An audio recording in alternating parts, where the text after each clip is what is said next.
Well, we will start from the very basic, uh, the art of essay writing. Essay is one of the most important areas in CSS.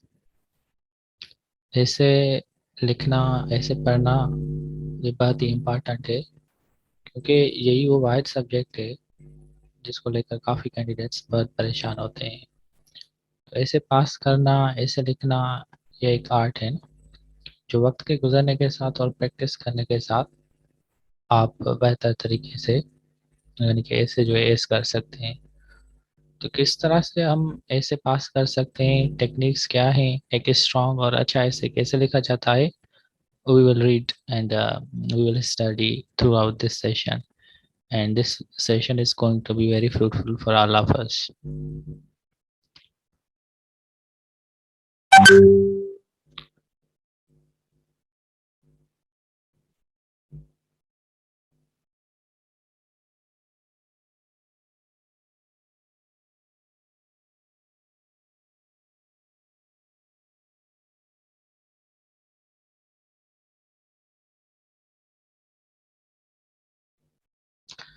Now, first of all, we need to understand and investigate the syllabus of CSS essay. Candidates will be required to write one or more essay in English. हम सब जानते हैं कि हमें एक ऐसे लिखना होता है, 8 या 10 इनकी चॉइसेस हमें दी जाती हैं। तो कभी कभार तो ऐसे हो भी सकता है कि एक से ज़्यादा ऐसे यानी कि हमें दिए जाएं और हमें कहा जाए कि आप एक या उससे ज़्यादा आप ऐसे लिखें। सिलेबस में ये यानी कि क्लियर लिखा गया है कि या तो एक ऐसे आ सकता है या दो ऐसे आ सकते हैं। Avoid choice of topics will be given. अब जैसा कि सीएसएस देने वाले मुख्तलिफ बैकग्राउंड से आते हैं, किसी का पॉलिटिकल बैकग्राउंड होता है, तो कोई एजुकेशन से आता है, कोई लिटरेचर से, कोई लैंग्वेजेस से, कोई लिंग्विस्टिक्स से, कोई कंप्यूटर साइंस से, कोई इकोनॉमिक्स से। तो इस हवाले से वो यानी कि वैरायटी ऑफ टॉपिक्स देते हैं ताकि कैंडिडेट्स अपनी यानी कि एरिया से कोई भी टॉपिक सेलेक्ट करें और उससे यानी कि एक अच्छा और कॉम्प्रिहेंसिव ऐसे लिखें। यानी कि कैंडिडेट्स तैयार करते हैं ऐसे और वैरायटी जो है उस वजह से ही दी जाती है। Candidates are expected to reflect comprehensive and research based knowledge on a selected topic. ये दो चीज़ें बहुत इम्पॉर्टेंट हैं। वो कह रहे हैं कि आपको कॉम्प्रिहेंसिव ऐसे लिखना पड़ेगा और रिसर्च बेस्ड ऐसे लिखना पड़ेगा। इन दोनों वर्ड्स को हम डिकोड करेंगे नेक्स्ट स्लाइड्स में, जैसे ही हम डिस्कस कर रहे हैं इनकी यानी कि जो क्वा एरियाज हैं ऐसे की। उसके अलावा चेकर्स क्या एक्सपेक्ट करते हैं, कैंडिडेट की आर्टिकुलेशन किस तरह वो लिख रहा है, एक्सप्रेशन किस तरह यानी कि चीज़ों का इजहार कर रहा है वो, and technical treatment of the style of English ऐसे राइटिंग विल बी एग्जामिन्ड। अब टेक्निकल ट्रीटमेंट क्या होती है, ये क्यों ज़रूरी होती है, इसे सिलेबस में क्यों इंक्लूड किया गया है, हम इस सेशन में डिस्कस करने जा रहे हैं। एक कॉम्प्रिहेंसिव ऐसे कैसे लिखा जाता है, एक रिसर्च बेस्ड ऐसे कैसे लिखा जाता है, आर्टिकुलेशन क्या होती है, एक्सप्रेशन क्या होती है, और टेक्निकल ट्रीटमेंट क्या होती है। यानी कि ये 1 2 3 4 5 ये 5 अहम चीज़ें हैं जो आपकी ऐसे में यानी कि होनी चाहिए, क्योंकि यही सिलेबस में रिकमेंड और सजेस्ट किया गया है। अब सबसे पहले जो most important point is what is a comprehensive ऐसे। आमतौर पर स्टूडेंट्स को ये पता नहीं जाता कि भाई कॉम्प्रिहेंसिव ऐसे होता क्या है। यानी कि एक मिसकंसेप्शन, एक मिथ पाई जाती है कि एक ऐसा ऐसे यानी कि जो 2000 वर्ड्स का हो या 3000 वर्ड्स का हो वही कॉम्प्रिहेंसिव ऐसे है। हालांकि इस तरह से नहीं होता। कॉम्प्रिहेंसिव ऐसे एक अलग और मुख्तलिफ किस्म का ऐसे होता है। वो होता क्या है वो हम डिस्कस करने जा रहे हैं अभी इस स्लाइड में। कॉम्प्रिहेंसिव ऐसे इज अ मल्टी डायमेंशनल ऐसे। यानी कि जो कॉम्प्रिहेंसिव होता है ऐसे उसके मल्टी यानी कि काफ़ी डायमेंशंस होते हैं। वो यूनिडायमेंशनल नहीं होता, उसके काफ़ी पहलू होते हैं, काफ़ी एंगल्स होती हैं, काफ़ी एस्पेक्ट्स होते हैं, काफ़ी डायनेमिक्स होते हैं। यानी कि अब कोई भी टॉपिक आ जाए तो उसमें कम से कम आप 10 12 यानी कि उसके डायमेंशंस लेकर आएं और इस तरह से उन डायमेंशंस को अपने टॉपिक के साथ रिलेट करें और तभी जाकर आपका कॉम्प्रिहेंसिव ऐसे बनता है। अब ये कॉम्प्रिहेंसिव ऐसे क्यों देते हैं, किस लिए देते हैं, क्यों लिखना चाहिए कॉम्प्रिहेंसिव ऐसे? अब उनको एक ऐसा ब्यूरोक्रेट चाहिए जिसकी अप्रोच कॉम्प्रिहेंसिव हो, यानी कि वो किसी भी प्रॉब्लम को हर एंगल से देखे और उसका फिर सोल्यूशन निकाल कर सामने ले आए। अगर हम कॉम्प्रिहेंसिव ऐसे नहीं लिखेंगे, हम कंपार्टमेंटलाइज्ड ऐसे लिखेंगे, फ्रेगमेंटेड ऐसे लिखेंगे, तो हमारी जो प्रॉब्लम सोल्यूशन के यानी कि को की जो अप्रोच होगी यानी कि वो इनफेक्टिव होगी, तो हम एक अच्छा ब्यूरोक्रेट या सीएसपी नहीं बन सकते। That's why they give and they expect us to write a comprehensive essay. For example, अब कॉम्प्रिहेंसिव एसे होता क्या है? कॉम्प्रिहेंसिव एसे, फॉर एग्जांपल, एक टॉपिक आ जाता है women freedom in Pakistan, CSS में सपोज करें ये एक ऐसे आ गया। अब वुमेन फ्रीडम इन पाकिस्तान के कौन से यानी कि डायमेंशंस होने चाहिए, यानी कि हम कौन कौन से जो डायमेंशंस हैं वो इसमें इंक्लूड कर सकते हैं ताकि हमारा ऐसे यानी कि कॉम्प्रिहेंसिव कॉम्प्रिहेंसिव बन जाए। फॉर एग्जांपल, आप इसमें वुमेन फ्रीडम फ्रीडम का पॉलिटिकल डायमेंशन लिख सकते हैं कि पॉलिटिक्स के अंदर उनको कितनी यानी कि फ्रीडम दी जाती है। इकोनॉमिक्स के अंदर देखेंगे कि उनको यानी कि इकोनॉमिक अपॉर्चुनिटीज कितनी मिल रही हैं, इकोनॉमिक फील्ड के अंदर उनको यानी कि कितनी फ्रीडम हासिल है। एजुकेशन के अंदर देखेंगे कि एजुकेशनल इंस्टीट्यूशंस के अंदर वुमेन के पास कितनी फ्रीडम है, कितनी आज़ादी है। इस तरह लीगल जो आपका डायमेंशन है, वहाँ देखेंगे कि भाई लॉ में वुमेन को कितनी फ्रीडम दी गई है और लीगल प्रोफेशन में कितनी वुमेन हैं। कल्चरल एस्पेक्ट्स में देखेंगे, यानी कि हमारा जो कल्चर है वो वुमेन को किस तरह से ट्रीट करता है, उनकी फ्रीडम को किस तरह यानी कि देख रहा है, यानी कि अकोमोडेट करता है।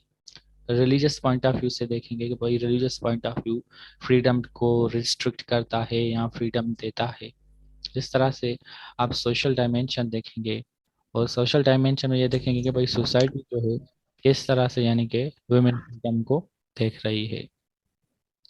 एडमिनिस्ट्रेटिव में आप एडमिनिस्ट्रेशन में देखेंगे कि how much freedom women have in the administrative sector. Human development में देखेंगे कि कितनी यानी कि औरतों को आज़ादी दी गई और कितनी उन्होंने तरक्की दी गई। जिस तरह एनुअली एक जेंडर पैरिटी की इंडेक्स रिपोर्ट आती है तो वो भी आप यहाँ पर कोट कर सकते हैं। इंटरनेशनल रिलेशंस में देखेंगे कि फॉरेन पॉलिसी के अंदर पाकिस्तान के जो फॉरेन अफेयर्स हैं उसमें यानी कि वुमेन का क्या रोल है और कितनी आज़ादी उनको दी गई है। और आपको इन पूरे डायमेंशंस में काफ़ी कोटेशंस, काफ़ी एग्जांपल्स भी मिलेंगे जो आपने बैकग्राउंड नॉलेज के थ्रू आपने यानी कि हासिल की हुई होती हैं। तो ये असल में कॉम्प्रिहेंसिव ये ऐसे वो होता है जिसमें डायमेंशंस मल्टी हो, काफ़ी डायमेंशंस हो। मैंने कुछ यानी कि डायमेंशंस यहाँ मेंशन किए हुए हैं, इससे ज़्यादा भी हो सकते हैं पर मिनिमम आपके ऐसे में 10 डायमेंशंस होने चाहिए, तभी जाकर आपका एक कॉम्प्रिहेंसिव ऐसे बनता है। अब ये ऐसे आ गया वुमेन फ्रीडम इन पाकिस्तान, तो उसमें अगर मैं एजुकेशनल डायमेंशन ना लिखूं, लीगल डायमेंशन ना लिखूं, रिलीजियस डायमेंशन ना लिखूं, तो मैं एक अच्छा सीएसपी नहीं बन सकता, क्योंकि मेरी अप्रोच किसी भी प्रॉब्लम को सॉल्व करने के लिए कॉम्प्रिहेंसिव नहीं है। मैंने रिलीजियस यानी कि इम्प्लीकेशंस को मद्देनजर नहीं रखा, कल्चरल इम्प्लीकेशंस को मद्देनजर नहीं रखा, लीगल इम्प्लीकेशंस को मद्देनजर नहीं रखा। तो कल जाकर अगर मैं अगर सीएसपी बन गया तो मेरे जो डिसीशंस होंगे वो इनकॉम्प्रिहेंसिव होंगे और उसके यानी कि खतरनाक यानी कि नताज निकल सकते हैं। That's why we are expected to write a comprehensive essay. अब कॉम्प्रिहेंसिव ऐसे हमने कहा कि मल्टी डायमेंशनल होता है और कुछ डायमेंशंस हम जो मोस्ट इम्पॉर्टेंट थे वो मैंने डिस्कस किए। अब डायमेंशंस के भी दो किस्में होते हैं, एक हमारे होते हैं हॉरिजेंटल डायमेंशंस और दूसरे होते हैं वर्टिकल डायमेंशंस। जो प्रीवियस स्लाइड में मैंने डिस्कस किए वो थे हॉरिजॉन्टल डायमेंशंस। फॉर एग्जांपल उसमें पॉलिटिकल डायमेंशन था, साइंटिफिक डायमेंशन हो सकता है, educational dimension, religious dimension, economic dimension या एनवायरमेंटल डायमेंशन, और प्रीवियस स्लाइड में मैंने डिस्कस किए वो आपके हॉरिजॉन्टल डायमेंशन होते हैं। वर्टिकल डायमेंशंस क्या होते हैं? फॉर एग्जांपल पॉलिटिक्स है तो पॉलिटिक्स के अंदर यानी कि सब डायमेंशंस हैं। पॉलिटिक्स के अंदर आपकी डेमोक्रेसी आ जाती है, किंगडम आ जाती है, फ्रीडम आ जाती है, फ्री स्पीच आ जाती है। तो ये पॉलिटिक्स के अंदर ये काफ़ी सारे डायनेमिक्स और डायमेंशंस हैं, उनको हम वर्टिकल डायमेंशंस कहते हैं। या इकोनॉमिक्स के अंदर काफ़ी यानी कि आपके डायमेंशंस आ जाते हैं जो वर्टिकल होते हैं। ग्लोबलाइजेशन हो गई, इकोनॉमिक सस्टेनेबिलिटी हो गई, इकोनॉमिक कंज्यूमरिज्म हो गई। तो इस तरह के भी यानी कि ऐसे आते हैं। एक हॉरिजॉन्टल डायमेंशन वाला ऐसे आता है जिसमें आपको यानी कि पॉलिटिक्स के लेकर जितने भी डायमेंशन है उनको यानी कि उनके ऊपर आपको एक कॉम्प्रिहेंसिव ऐसे लिखना पड़ता है।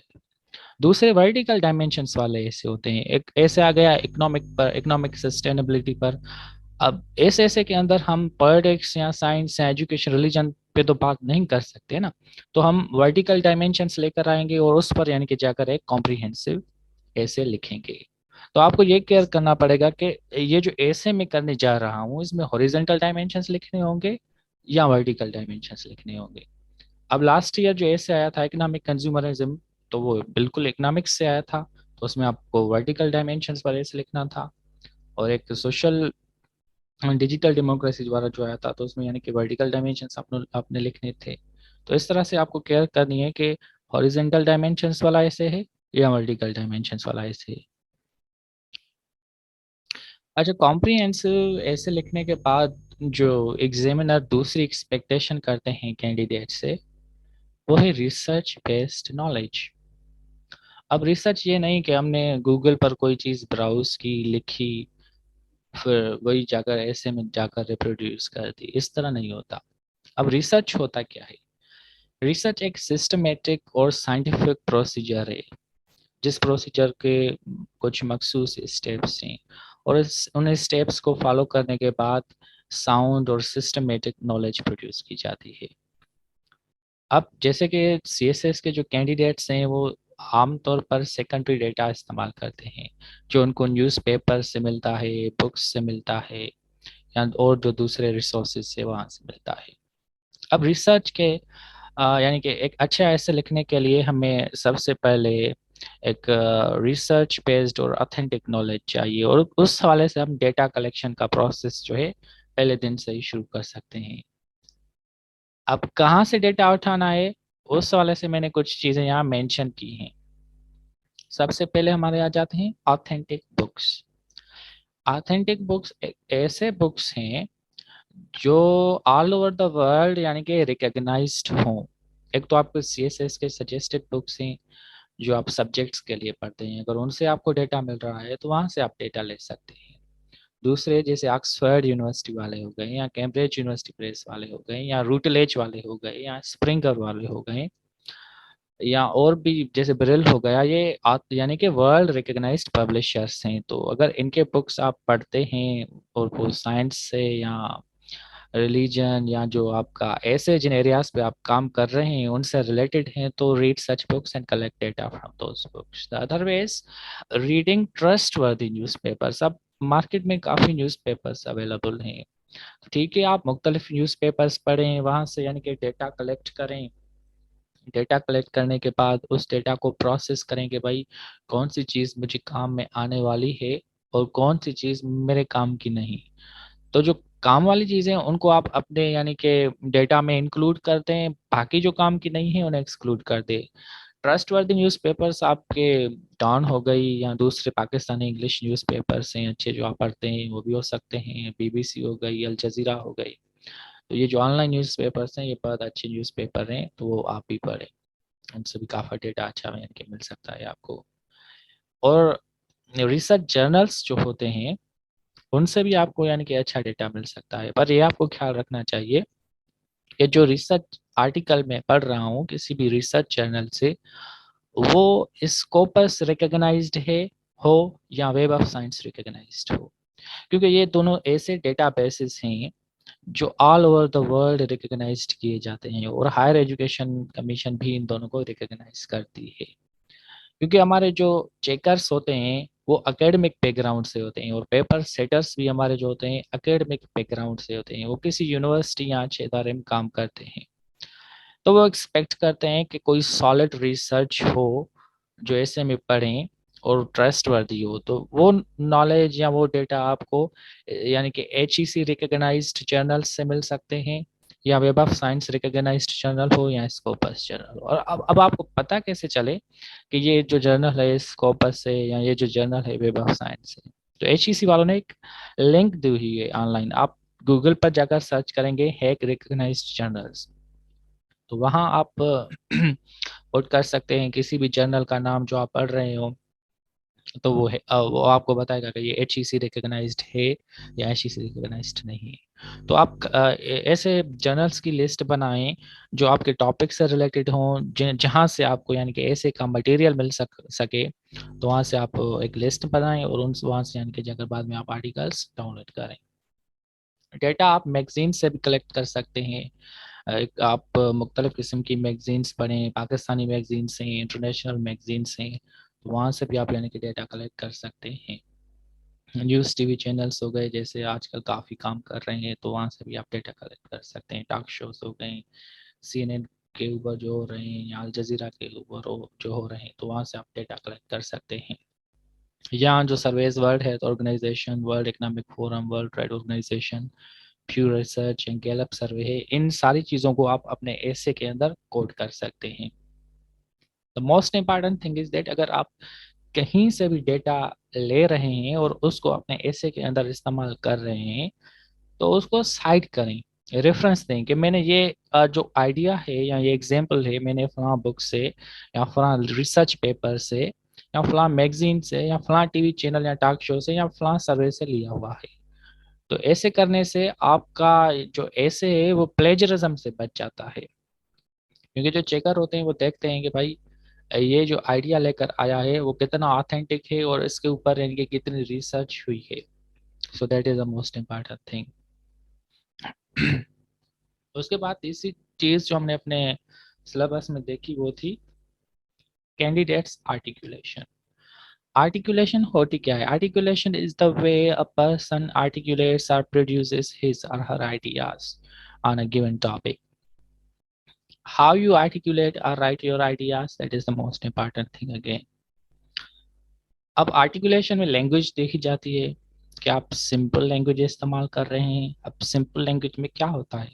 सिंपल वर्ड्स होते हैं, सिंपल सेंटेंसेस होते हैं, डिफिकल्ट वर्ड्स या क्या कहते हैं बॉम्बास्टिक वोकेबलरी इस्तेमाल नहीं करनी चाहिए।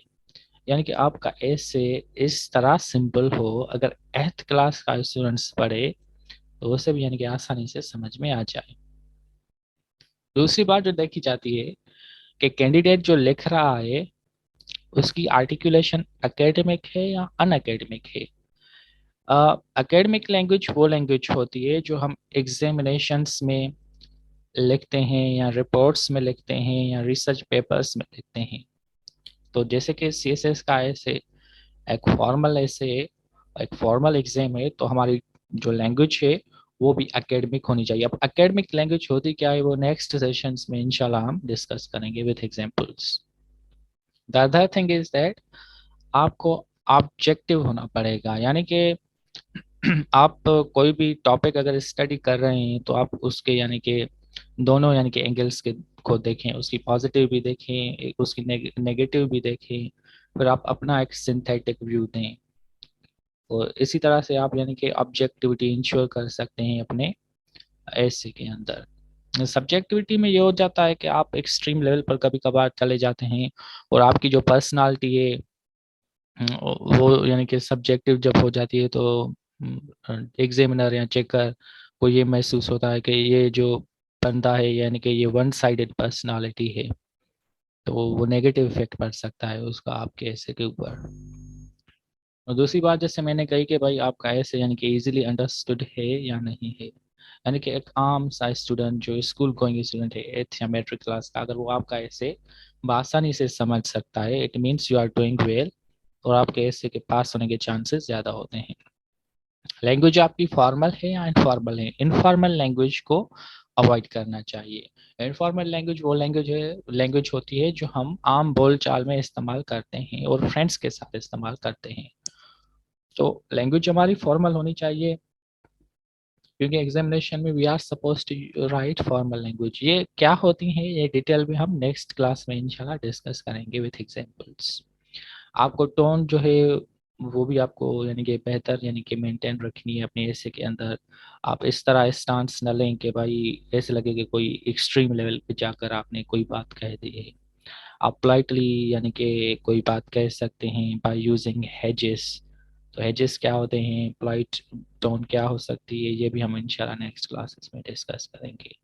because they expect us to be polite and to be good mannered when it comes to writing and dealing with the real life situations. उसके बाद हमारा जाता है एक्सप्रेशन. एक्सप्रेशन क्या होता है?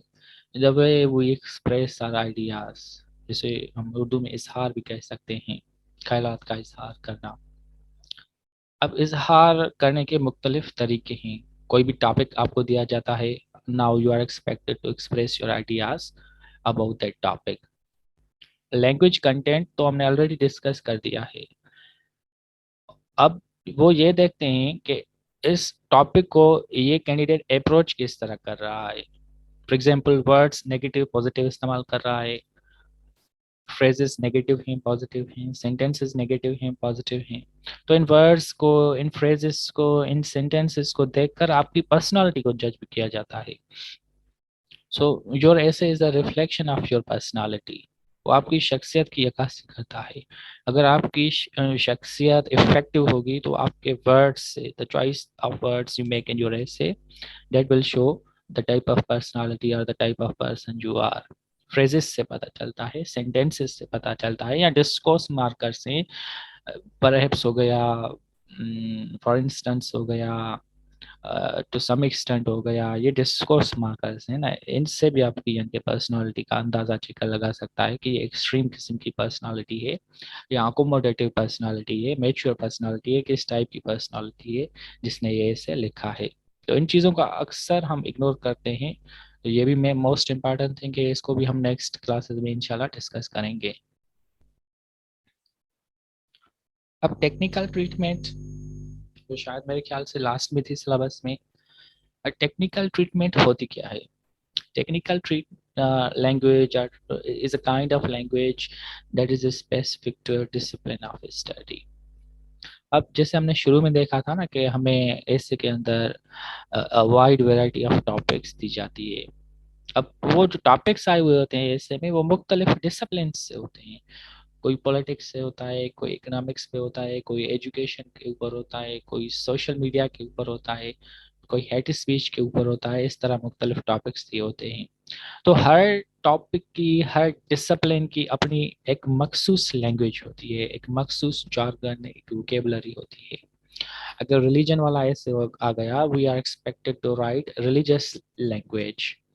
अगर ऐसे पॉलिटिक्स पर आ गया, we are suppose to write political discourse, political language. अगर जेंडर के ऊपर आ गया तो जेंडर, तो जो जेंडर वाली लैंग्वेज है हमें वो यानी कि उसको इंक्लूड करना होगा अपने ऐसे के अंदर. अगर पॉलिटिकल साइंस से आ गया या कल्चरल स्टडीज से आ गया, किसी भी फील्ड से आ गया, तो उस फील्ड की, उस डिसिप्लिन के अपने आइडियाज हैं, अपनी रिसर्च है, अपनी लैंग्वेज है. तो वो हमें यानी कि उस ऐसे के अंदर इंक्लूड करनी पड़ेगी और उस पर ही हमें काम करना पड़ेगा और लिखना पड़ेगा. अब एट अ टाइम तो ये चीज़ें नहीं हो सकती. तो all through out the year हम जब ऐसे अपना प्रिपेयर कर रहे होते हैं, तो उस वक्त हमें अपने माइंड में रखना चाहिए कि अगर टेररिज्म पर आ गया तो डेफिनेटली रिलीजियस लैंग्वेज इन्वॉल्व होगी. पॉलिटिक्स पर आ गया, पॉलिटिकल लैंग्वेज यानी कि इन्वॉल्व होगी. तो all through out the year जब हम प्रिपेयर कर रहे होते हैं, इन चीज़ों का हमें ख्याल करना चाहिए. तो ये थे हमारे आज के मेन टॉपिक्स. नेक्स्ट क्लास में हम ऐसे की ऐसे का जो स्ट्रक्चर है या टॉपिक सिलेक्शन कैसे करनी चाहिए, हम वो इंशाल्लाह ताला डिस्कस करेंगे. So today's class that was all about. अगर कोई आपको क्वेश्चन है, you are most welcome to ask here in the chat box, or you can unmute yourself. Thank you very much.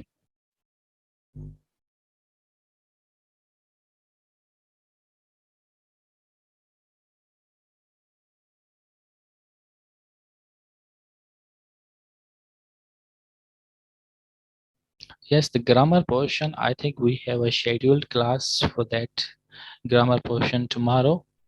And inshallah, I will teach that composition paper to you as well. I think that has been scheduled for Sunday. Welcome. If there is any question, you may ask here.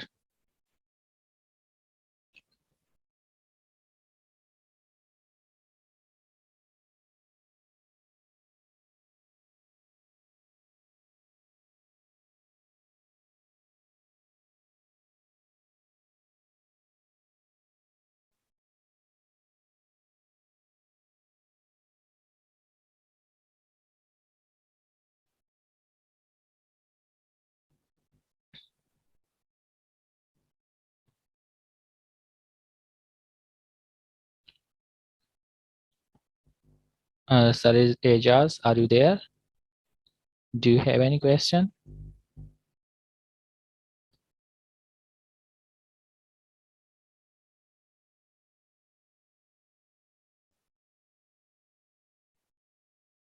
Okay, I am checking the chat box. There are some questions.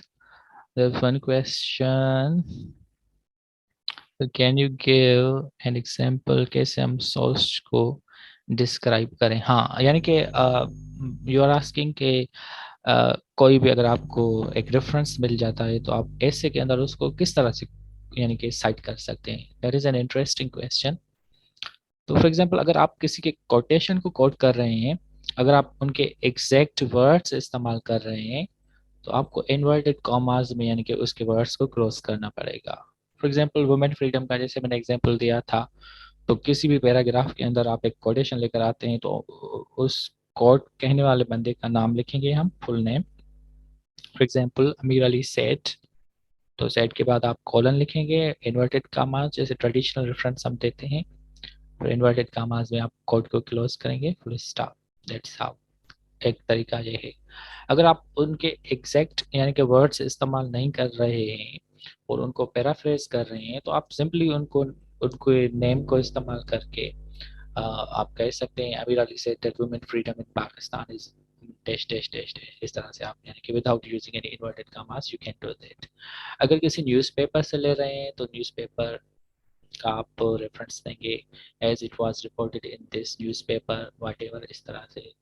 तो कोई research paper है, जिस बंदे ने वो research paper लिखा है तो उनका आप लास्ट नेम भी लिख सकते हैं, और अगर आप ईयर मेंशन करना चाहें तो वो भी कर सकते हैं. तो ऐसे के अंदर कोई इतने हार्ड एंड फास्ट रूल्स नहीं है कि ये स्पेसिफिक पैटर्न है, आप इसको फॉलो करके आप रेफरेंसेस साइट करें. द थिंग इज दैट अगर आप सही नेम इस्तेमाल कर रहे हैं और सही यानी कि वर्डिंग पुट कर रहे हैं तो आपका मैसेज कन्वे हो जाता है. I hope I have answered your question.